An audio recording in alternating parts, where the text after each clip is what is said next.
Hey folks, it's Adam Lovell, the Wrestling Snob, the Noah Network, WrestlingDoneRight.com. I'm running a little behind here. I know there was a show last night / this morning, if you will, but I'm going to first take a look at Sunny Voyage from September 16th, 2024 in Kasukabe. I think that's how you say it. We're going to take a look at that show first here quickly. It was a show that was a little less than 2 hours. So that's nice. I mean, I love Noah, don't get me wrong, but sometimes I don't need 3, 4, 5 hour shows. Okay. I got a life. I worked 50 hours this past week. Pretty exhausted. Keep in mind, I am 54 years old. I cannot go on 3, 4 hours of sleep like I used to in my 20s and 30s. But let's take a look at this show again from September 16th, 2024. Kicked off with AMAKUSA taking on Daiki Odashima, this hot rookie. Now, I say hot rookie because the crowds love him. He's wearing red, which you never see these young lions, and that's pretty much a New Japan term, but you know what I mean. You never see these new up-and-coming rookies out of the dojo wearing anything other than black. So that's an amazing thing. It's just rare. I'm making a big deal out of his gear, yes, because you just don't see it.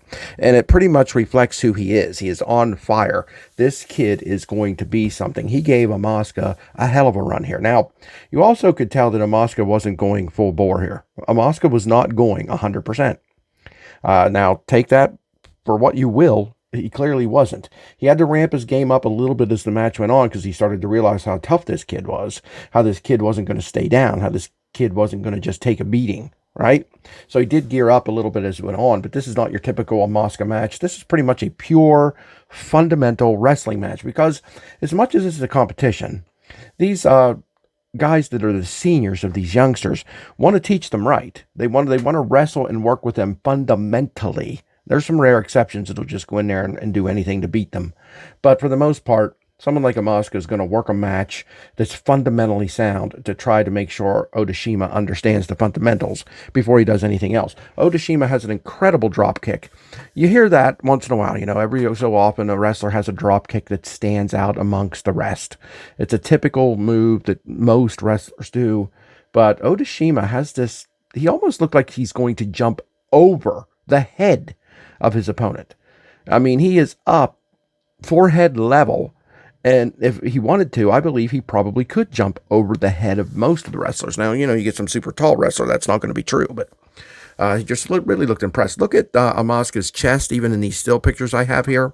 He was beaten down pretty good by this kid when he had his opportunities, but in the end, AMAKUSA locks in. I mean, it was like a camel clutch, but AMAKUSA had his feet under the thighs, under the hamstrings of Odashima, pulling back on his chin. It was a modified camel clutch backbreaker, you know, if you will. It was just a ridiculous looking thing, and Odashima could not reach the ropes and could not break out of it and had to tap out. Another solid match. AMAKUSA is always solid, but another solid match from Daiki Odashima. I can't wait to see where he goes. Like I said, the crowd loves him. Noah is not known for pushing these young guys quickly at all. I don't have a big problem with it. It's one of the biggest complaints some Noah fans have, that they don't push young talent. And when they do, it's so slow. And it's always older guys and the same people at the top. And I'm saying this as if I agree with this argument. I don't necessarily. I'm cool with how Noah works. I really am. But once in a while, it would be nice to see them break a mold. And I guess you could say they did that with Kaito Kiyomiya. But I hope Daiki Odashima is another one they do it with and push him at least to the top of the junior division before too long.